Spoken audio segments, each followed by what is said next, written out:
Welcome back to another video. In today's video, I am going to show you how to make biryani.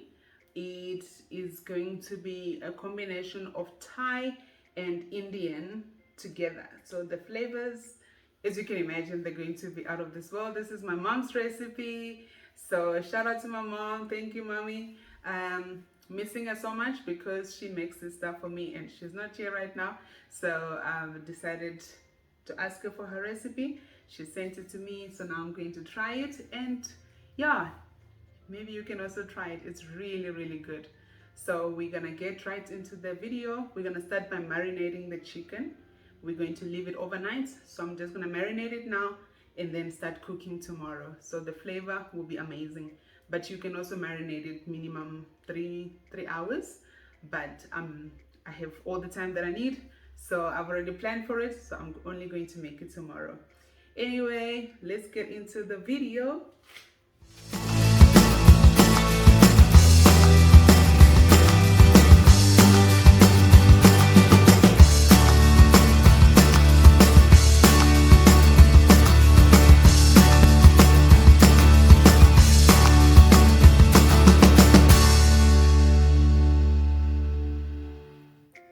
For the marinade, we start by cutting the coriander roots. I picked this from my garden. It was coming to the end of its life. That's why I just picked the whole tree, because you use a lot of coriander on this recipe. There's our chicken. So you can actually cut this recipe in half. So instead of 1.5 kgs of chicken, you can use 750 grams. Instead of 2 cups of yogurt, you can use 1 cup of yogurt. But I promise you, if you share it with your family, you do not need to cut it in half. You just cook all of this and it will be enough for everybody. You can share it as well. As they say, sharing is caring. There's our spices. I got these at Oriental Plaza at the spice shop. There is our coriander root after I broke it down. Our fish sauce. As I mentioned, this is a Thai Indian biryani. Now we're just going to put our ginger, our coriander root, our garlic, lemongrass, and just mash everything together before putting it into our chicken. As I mentioned as well, you can cook this minimum 3 hours, or you can just finish doing it like this and then cook it. But I love to leave it overnight because the flavor profile from leaving it overnight is just really good. Because all the spices and herbs go right inside the chicken and just form these beautiful flavors.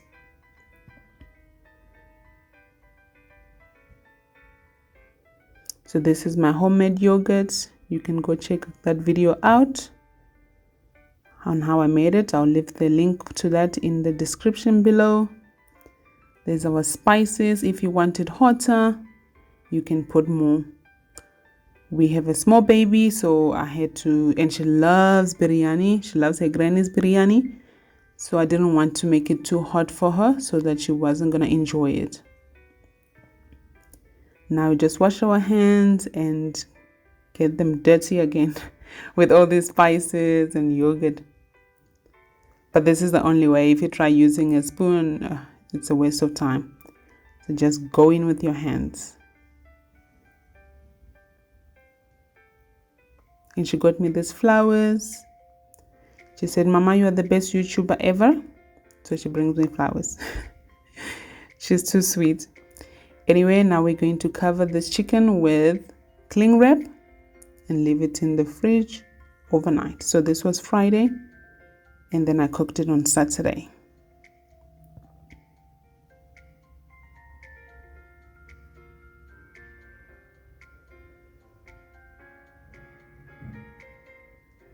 There's our setup, and look at my herbs.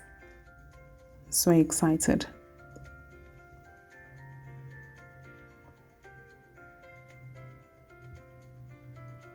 There's our oil. So don't use olive oil because it smokes quickly. So just use normal canola oil, frying oil. And then let's fry our onions. So you can use 3 to 4 onions here. You need plenty onions. They really bring out the flavors so well. Look at my gorgeous rolls. They just came out of the oven. So I decided, hey, let me show the camera what's going on.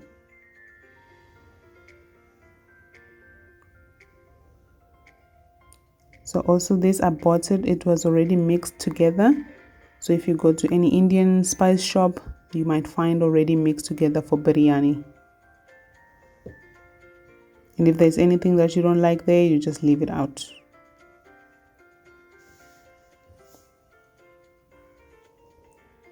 Also, the written ingredients will be in the description. So just fry your onions until they turn a nice golden color.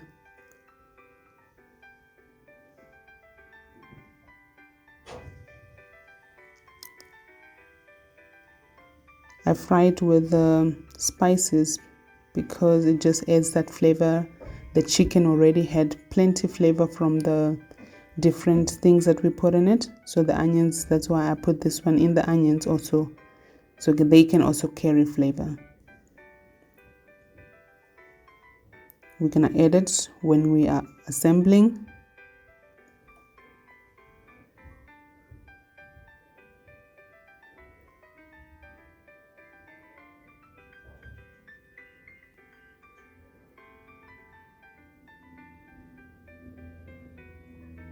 Now we're gonna fry our chicken in the oil with the leftover spices from the onions. And you need to leave some of the marinade, so you can just lift it and wipe it off. And then you have the leftover marinade that you're going to add in the rice later on, because it'll be a waste to just throw all this flavor out. So you just fry it until it's golden brown both sides. So 5 to 8 minutes each side.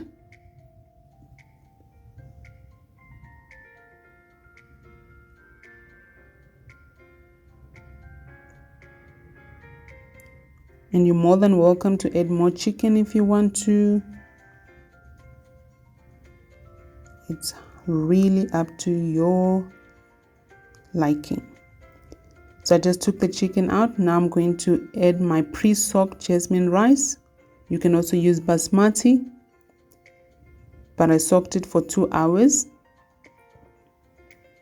because it then cooks quickly. And just fry it. Just try to remove everything in the bottom so that it doesn't start burning now. The lentils, I pre-soaked them overnight as well so that they can cook quickly. I'm all about cutting down my time. That's why I do all these things. Pre-boil, pre-soak, that's me. Now just fry it together.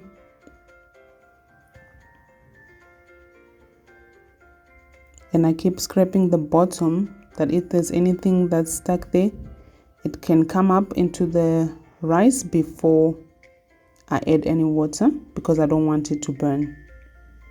Gonna put some soy sauce, but you can also put some salt. At this point, I just put soy salt because my husband is not eating that much salt.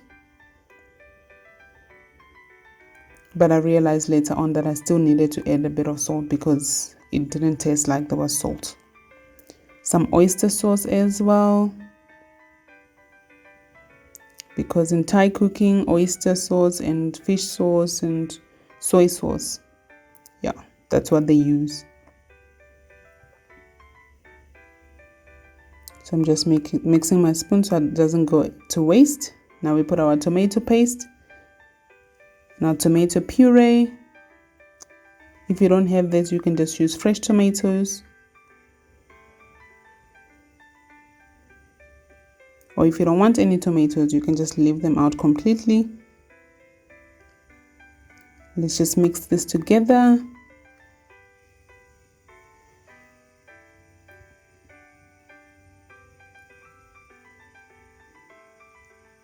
Making sure to get everything in together. You can see at the bottom there, I'm removing anything that was stuck to the bottom. Now we're gonna add in our onions and our spices, our spice mix. And then we add our chicken, and then the chicken will finish cooking now with the rice. Gonna add some sugar just to break the spiciness, if there is any. Also for the tomato, the acidity, I just like to put sugar to break that acidity down. There's our chicken stock.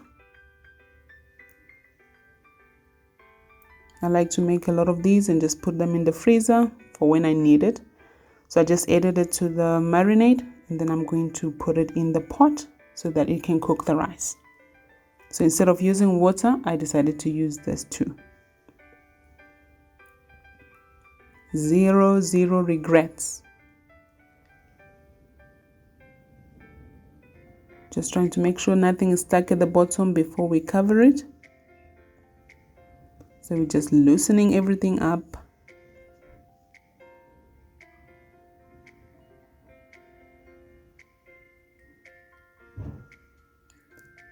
So I pre-boiled the potatoes because they were going to just take too long to cook them in there with the rice. So I pre-boiled, now I'm just frying them a little bit until they're golden brown. And then we're going to put them in our biryani when it's almost ready.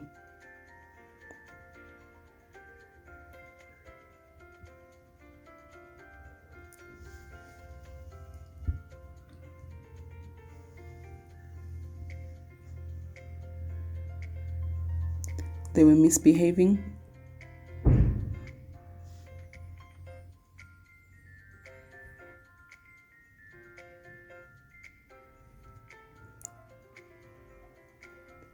Should look something like this.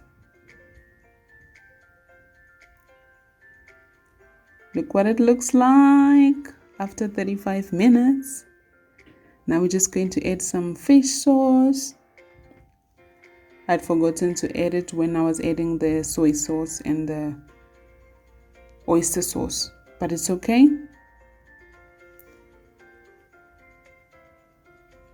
I also added it in the marinade. It just brings amazing flavors. And then I'm gonna put some salt now. As I mentioned, the soy sauce didn't do a good job in making it a bit salty, so I'm just adding it a bit more on the top. And I use pink salt because it's a bit healthier than the white salt.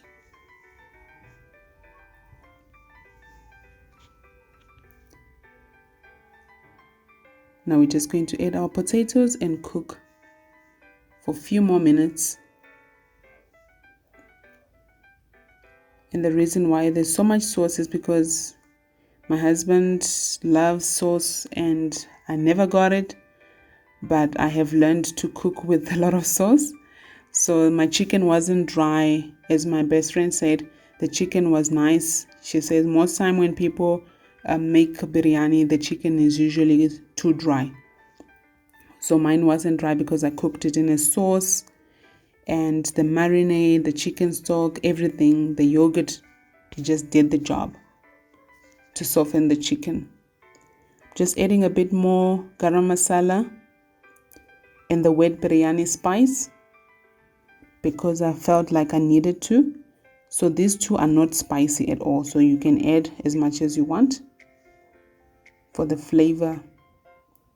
Now we're just gonna fold everything, but gently fold because they are cooked. We're just now trying to get the spices inside the rest of the food.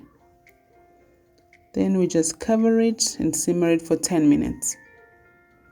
Look at my herbs. Look at my herbs. My husband, he gets me. He gets me with these herbs.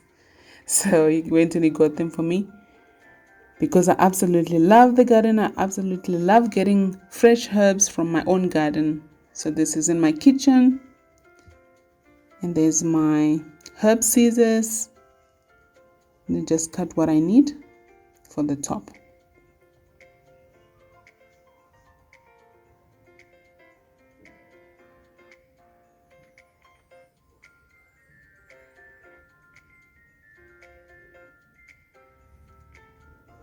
Now this is just for the garnish, for the top.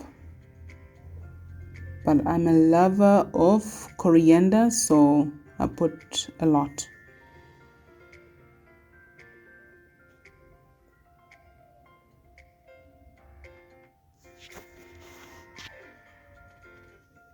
It is ready. Look at that. Now this is our mint sauce. Oh my goodness. This biryani would not be what it is without this sauce. So I just put some coriander, some ginger, some mint, fresh mint, white wine vinegar. I didn't want to behave and focus on the camera, but you get it, you know what it is. And then some sugar just to break the acidity from the vinegar. Oh my goodness. You have to make this, please. When you make this recipe, it will feel empty without it.